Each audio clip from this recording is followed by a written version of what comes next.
Hello दोस्तों, नमस्कार। आज हम लोग अपने यूट्यूब चैनल रेलवे अनूप पे आपका स्वागत करते हैं। दोस्तों, आरआरबी ग्रुप डी में जितने भी साइंस के क्वेश्चन पूछे गए थे, हमने 3 पार्ट करा रखा है। आज मैं ये अपना चौथा पार्ट लेकर आ रहा हूँ।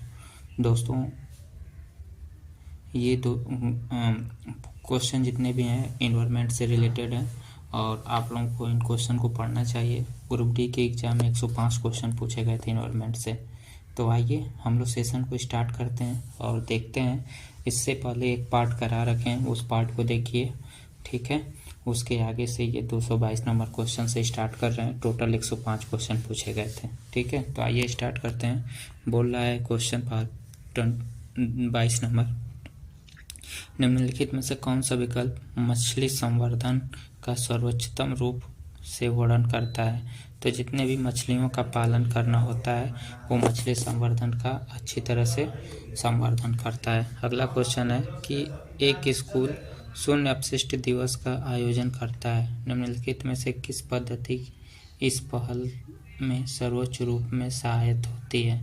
तो जितने भी दोस्तों केले के पत्तों को पुनः प्रयोज्य प्लेटों में भोजन जो परोसा जाता है वो पुनः दोबारा भी यूज किया जा सकता है, ठीक है। अगला क्वेश्चन है, बोला अनाज भंडारण के दौरान निम्नलिखित में से कौन सी एक जैविक हानि है। तो जितनी भी अनुपयुक्त नमी के कारण हानि होती है, मतलब खेतों में जब हम अनाज बो देते हैं तो ज़्यादा नमी होने के कारण वो अनाज क्या हो जाते हैं, सड़ जाते हैं, ठीक है। तो वही ऑप्शन नंबर सी बिल्कुल सही हो जाएगा। अगला क्वेश्चन देखते हैं। अगला क्वेश्चन है अजैव न्यूनीकरणीय अपशिष्ट उत्पादन को कम करने का प्राथमिक लक्ष्य क्या है। तो जितने भी प्राकृतिक संसाधनों का संरक्षण और प्रदूषण को न्यूनीकृत करना है, वो सभी अजैव न्यूनीकरणीय उत्पादन को कम करने का प्राथमिक लक्षण है, ठीक है। अगला क्वेश्चन है, खाद्य श्रृंखला के उस संबंध को क्या कहा जाता है जिन्हें शाखन रेखाओं की एक श्रृंखला के रूप में दर्शाया जाता है। तो क्या कहा जाता है दोस्तों। तो उन्हें हम लोग कहते हैं खाद्य जल कहते हैं। क्या बोलते हैं, खाद्य जल बोलते हैं। ऑप्शन नंबर ए बिल्कुल सही हो जाएगा। अगला क्वेश्चन है, खाद्य जल की विभिन्न प्रकार से मिलकर बनते हैं। तो खाद्य जल खाद्य श्रृंखलाओं के विभिन्न प्रकार से मिलकर बनते हैं। ऑप्शन नंबर सी बिल्कुल सही हो जाएगा। अगला क्वेश्चन, निम्नलिखित में से किन का उपयोग करके मुर्गी पालन किया जाता है, ठीक है। तो इन ऑप्शन नंबर सी बिल्कुल सही होगा। लेग हॉर्न नस्ल के जितने भी मुर्गियां होती हैं मुर्गी पालन में उपयोग किए जाते हैं। अगला क्वेश्चन देखते हैं। अगला क्वेश्चन है कि निम्नलिखित में से क्या वन में उगते हैं पौधों में पोषक तत्वों की आपूर्ति बनाए रखने में सहायक करते हैं। तो जितने भी अपघट्य पदार्थ होते हैं भोजन में सहायक बनाने के लिए रहते हैं, ठीक है। अगला क्वेश्चन है, निम्नलिखित में से कौन सा परिदृश्य खाद्य श्रृंखला को सबसे अधिक प्रभावित करते हैं। तो जितने भी एक प्रमुख प्रजाति का अचानक हटाया जाना एक खाद्य श्रृंखला को प्रभावित करते हैं। अगला क्वेश्चन है, निम्नलिखित में से कौन सा बड़े बांधों का एक प्रमुख पर्यावरणीय नुकसान है। तो जितने भी वनों का जलमग्न होना, वन जितने भी जलमग्न होते हैं ये पर्यावरण के लिए नुकसान है। अब मान लीजिए एक जंगल है और उस जंगल में हमेशा बाढ़ पानी बारिश रह रहा है तो क्या होगा, पर्यावरण को नुकसान करेगा। वहाँ से दूषित हवाएं निकलेंगी, मच्छरों का उत्पादन होगा बहुत ज़्यादा, तो वो क्या है हमारे हेल्थ के लिए नुकसानदेह है, ठीक है। अगला क्वेश्चन देखते हैं। बोल रहा है एक फसल खेती की तुलना में अंतर्राशन किस प्रकार के लाभदायक है। तो एक फसल खेती की तुलना में दोस्तों पोषक तत्वों कुशलतापूर्वक उपयोग करता है और रोगों के प्रसार को रोकता है, ठीक है। ऑप्शन नंबर सही हो जाएगा। राजस्थान में खेजड़ी वृक्ष की रक्षा के लिए 1731 में 363 अन्य लोगों के साथ किसने अपना प्राण आहुति दिया था। तो अमृता देवी बिश्नोई ने ये 363 लोगों के साथ अपने प्राण की आहुति दी थी, ठीक है, राजस्थान में खेजड़ी वृक्ष के लिए। गेहूं, चावल, सब्जी, फल और मांस जैसे खाद्य पदार्थों में निम्नलिखित में से किस परिघटना के कारण उनमें अलग अलग मात्रा में पीड़कनाशी अपशिष्ट पाए जाते हैं? तो जितने भी जैविक आवर्धन होते हैं, बायोलॉजिकल मैग्निफिकेशन होते हैं, वो इन सभी चीज़ों में पाए जाते हैं। अगला क्वेश्चन है, सफल मधुमक्खी पालन के लिए निम्नलिखित में से कौन सी प्रमुख शर्तें हैं? तो वर्ष भर पुष्पीय पौधों की उपलब्धता। अगर वर्ष भर फूल पौधे निकलेंगे तो मधुमक्खियों को पालन के लिए बहुत ही आसान होगा। अगला क्वेश्चन है, रेड़ी गांव में चिपको आंदोलन की शुरुआत के लिए कौन सी घटना उत्तरदायी है? तो कौन सी घटना उत्तरदायी है दोस्तों? तो गांव के निकट जितने भी कटाई हेतु ठेकेदारों को स्वीकृति मिली थी, यही सबसे बड़ी उत्तरदायी है। ठीक है, ऑप्शन नंबर बी बिल्कुल सही हो जाएगा। अगला क्वेश्चन है, निम्नलिखित में से किनकी खेती मोती बनाने के लिए किया जाता है? तो सीप, जिसे आप लोग नहीं गांव में बोल जाता है कि सीपियों का माला चाहिए, वही सीपों की खेती की जाती है। ठीक है, ये एक तरह के पेड़ होते हैं जिनसे हम लोग माला तैयार करते हैं। अगला क्वेश्चन है, निम्नलिखित में से कौन सी विधि मानव निर्मित कचरे तथा अन्य अपशिष्ट के प्रबंधन में सहायक नहीं होती हैं? तो मिट्टी में प्लास्टिक को लेड फिल करना, मतलब मिट्टी में अगर प्लास्टिक को आप जैसे रखेंगे वैसे ही पड़ा रहेगा, प्लास्टिक कभी सड़ता गलता नहीं है। ठीक है, तो ये वही चीज़ बोल रहा है। अगला क्वेश्चन है, फसल संरक्षण प्रबंधन में कीटनाशकों के उपयोग द्वारा नियंत्रित किया जाता है। क्या क्या किया जाता है दोस्तों? नियंत्रित।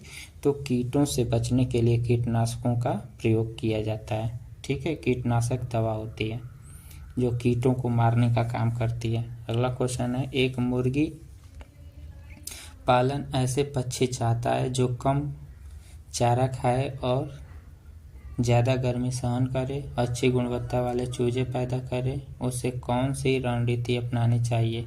तो ऑप्शन नंबर सी बिल्कुल सही हो जाएगा। विदेशी और स्थानीय मुर्गी पालन का संस्करण करना चाहिए।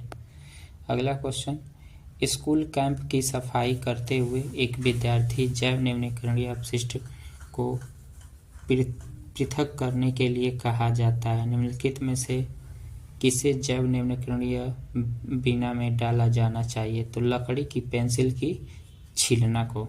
ठीक है, ऑप्शन नंबर ये बिल्कुल सही हो जाएगा। अगला क्वेश्चन है कि एक सरकारी स्कीम कृत्रिम रूप से नियंत्रित मीठे जल के तालाबों में मत्स्य पालन को बढ़ावा देता है। इस प्रकार के मत्स्यन को क्या कहा जाता है? तो मत्स्य संवर्धन कहा जाता है, कल्चरल फिशिंग कहा जाता है। ठीक है, अगला क्वेश्चन देखते हैं।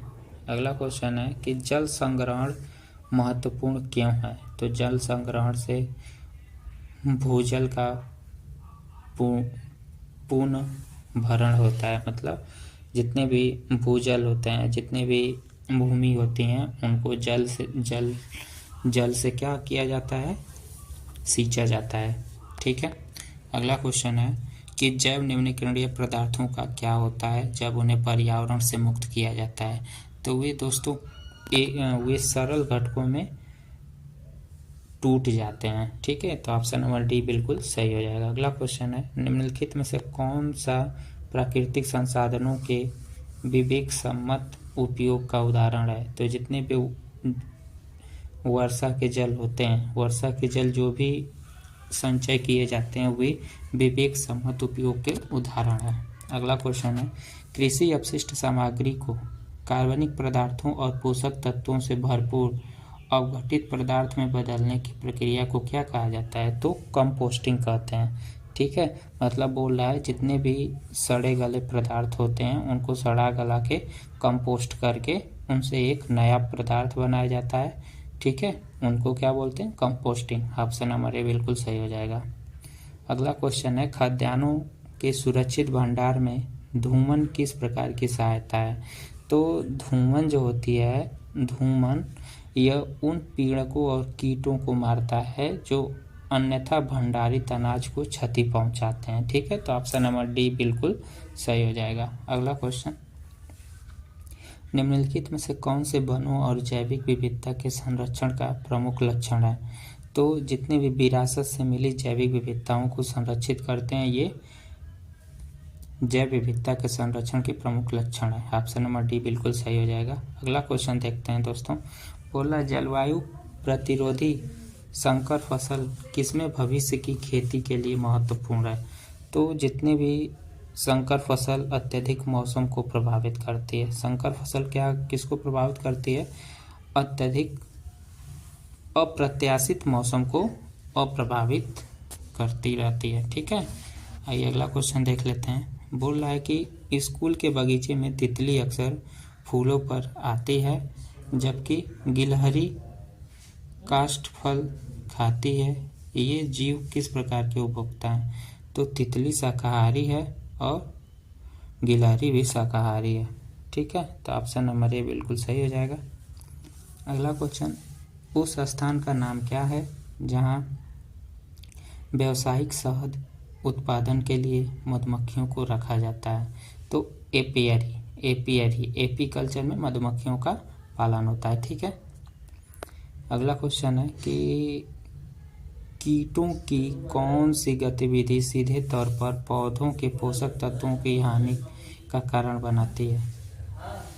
तो कोशिका रस चूसना। ठीक है, अगला क्वेश्चन देखते हैं। निम्नलिखित स्तंभों को सुमेलित कीजिए। तो इसमें से आइए मिलान करते हैं। अम्ल वर्षा का पीएच मान कितना होता है?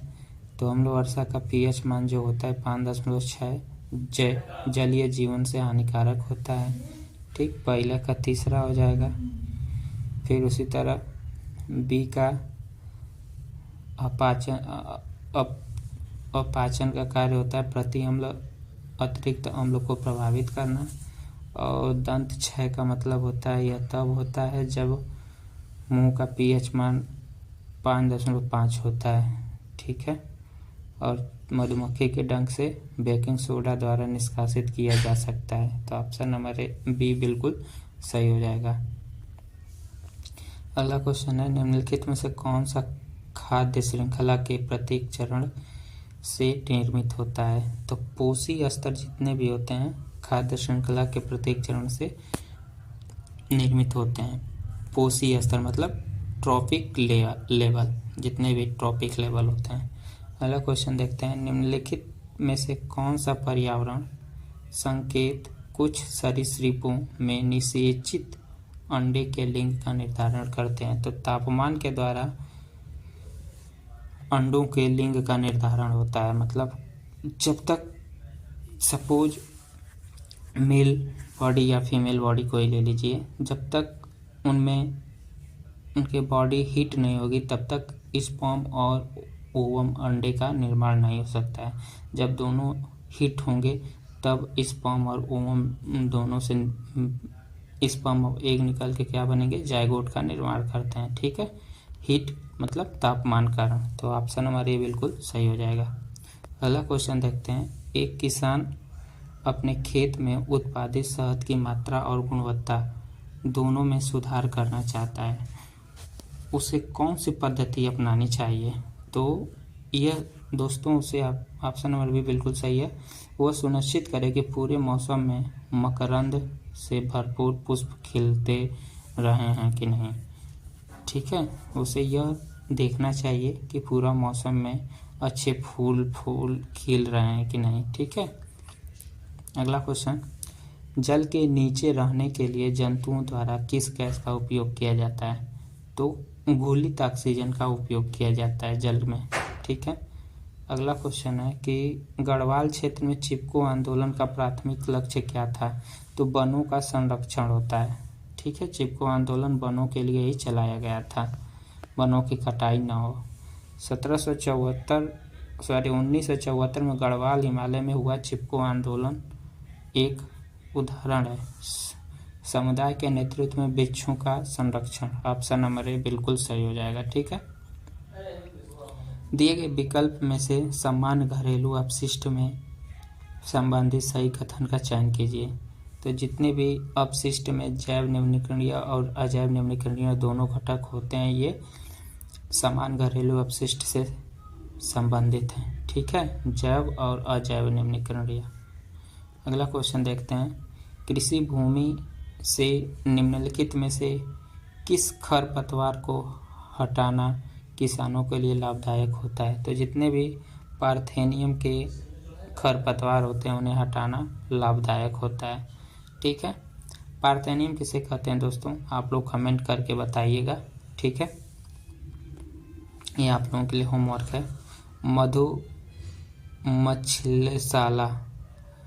मधुमक्षिशाला निम्नलिखित में से किस खाद्य सामग्री के उत्पादन में सहायक होती है? तो जितने भी शहद होते हैं ये एपीकल्चर मधुशाला उसमें शहद का उत्पादन किया जाता है। ठीक है,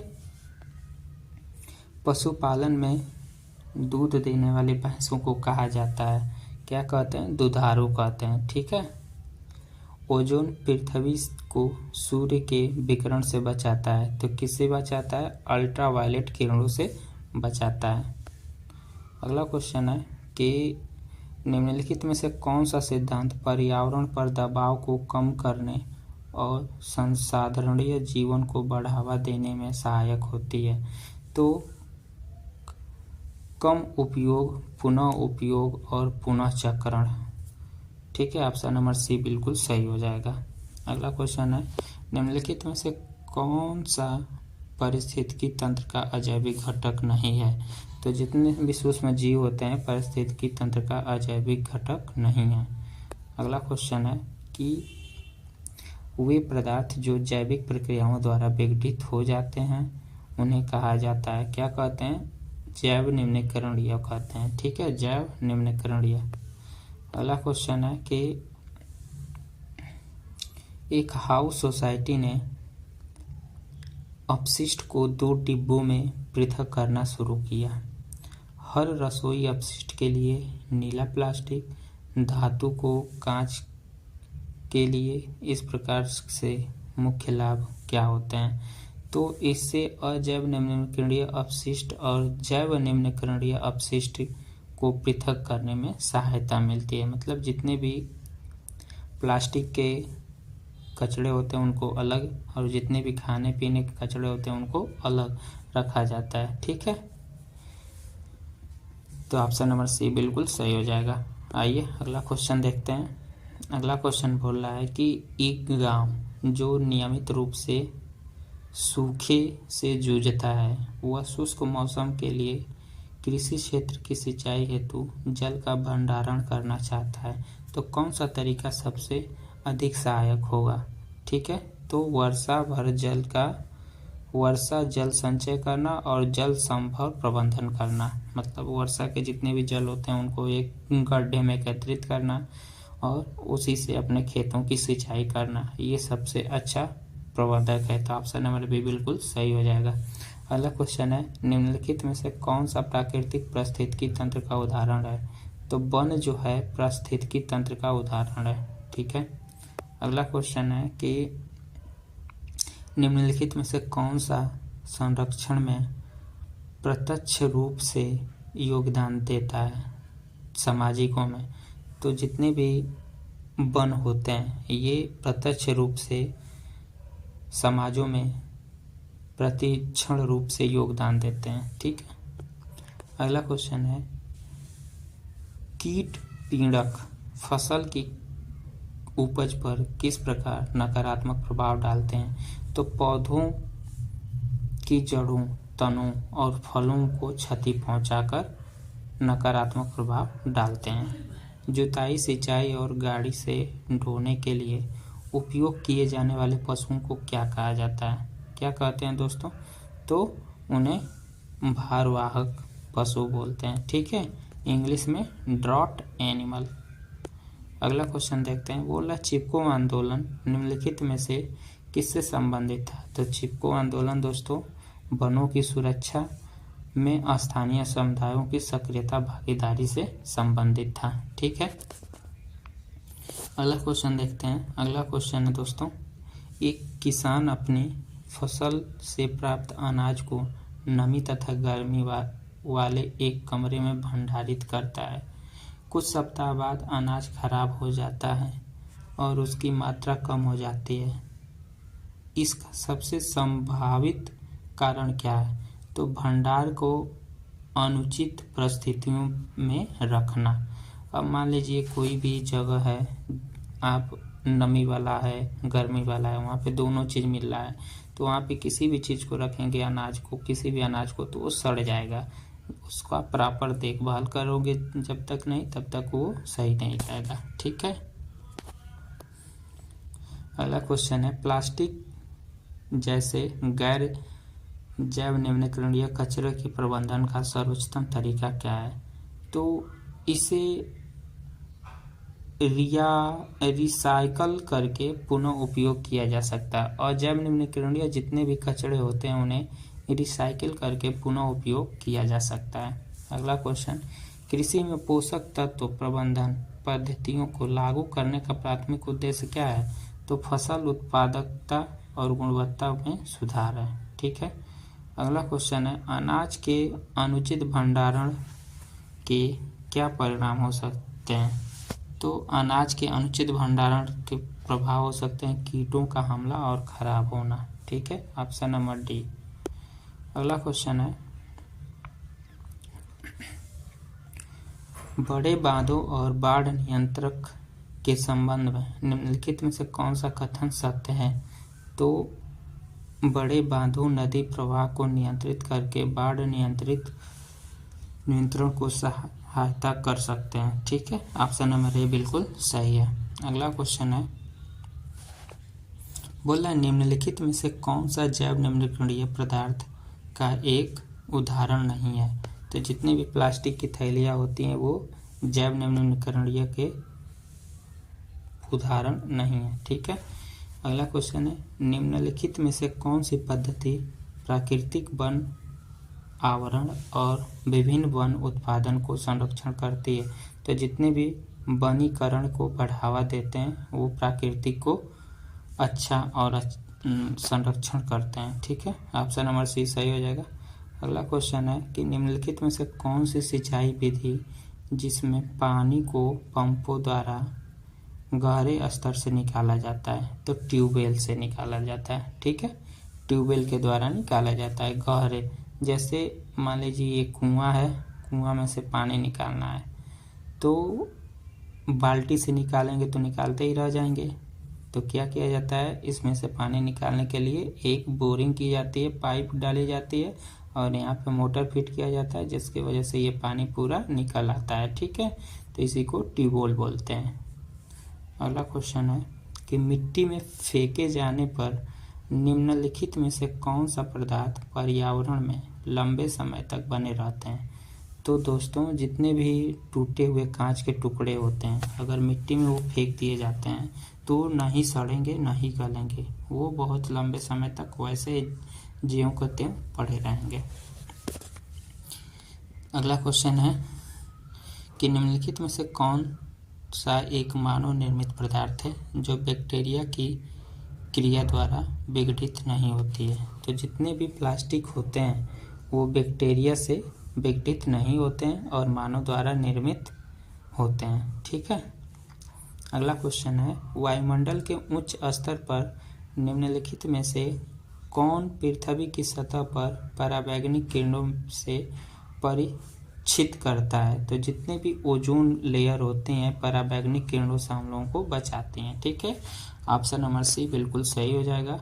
दोस्तों बहुत कम क्वेश्चन बचा है इस सेशन में, आइए सब कुछ देख लेते हैं। बोला है मुर्गी में उत्पन्न नस्लों को विकसित करने के प्राथमिक उद्देश्य क्या है? तो दोस्तों ऑप्शन नंबर ए बिल्कुल सही हो जाएगा। अंडा और मांस का उत्पादन करते हैं मुर्गी। ठीक है। अगला क्वेश्चन है, और भंडारण से पहले अनाज को पहले धूप तथा फिर छाया में क्यों सुखाया जाता है? क्योंकि नमी की मात्रा कम करने और खराब होने से बचाने के लिए उसे धूप और छाया दिखाया जाता है। दोस्तों इस सेशन का लास्ट क्वेश्चन है और ये डिजीज एंड एनवायरनमेंट का लास्ट क्वेश्चन है, आप लोग पूरा देखिएगा और इससे पहले एक और वीडियो बनाए उसको भी देखिएगा। अगर वीडियो पसंद आए तो ज़्यादा से ज़्यादा लाइक सब्सक्राइब शेयर कीजिए और कमेंट कीजिए, ठीक है। और लास्ट क्वेश्चन का आंसर आप लोग खुद दीजिएगा, ठीक है। चलिए बता भी देते हैं, निम्नलिखित में से कौन सा पशुपालन हमें शहद उत्पादन करता है। तो जितने भी मधुमक्खी होती हैं हमें शहद देती हैं, ठीक है। ऑप्शन नंबर सी बिल्कुल सही जाएगा। तो ये सेशन कैसा लगा आप लोग कमेंट करके बताइए। अब हम लोग स्टार्ट करेंगे जेनेटिक एंड इवेलुएशन, ठीक है। जेनेटिक एंड इवेलुएशन भी बहुत ही इंपॉर्टेंट चैप्टर है। टोटल कितने क्वेश्चन पूछेंगे? 104 क्वेश्चन। इन क्वेश्चन को भी 2 पार्ट में हम लोग कंप्लीट कर देंगे। तो हमारे यूट्यूब चैनल रेलवे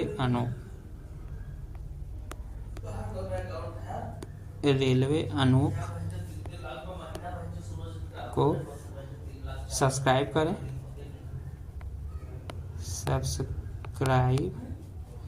लाइक करें और ज़्यादा से ज़्यादा शेयर करें दोस्तों, अपने दोस्त मित्र यार के बीच में, ठीक है, ताकि आपके छोटे भाई का भी भला हो सके।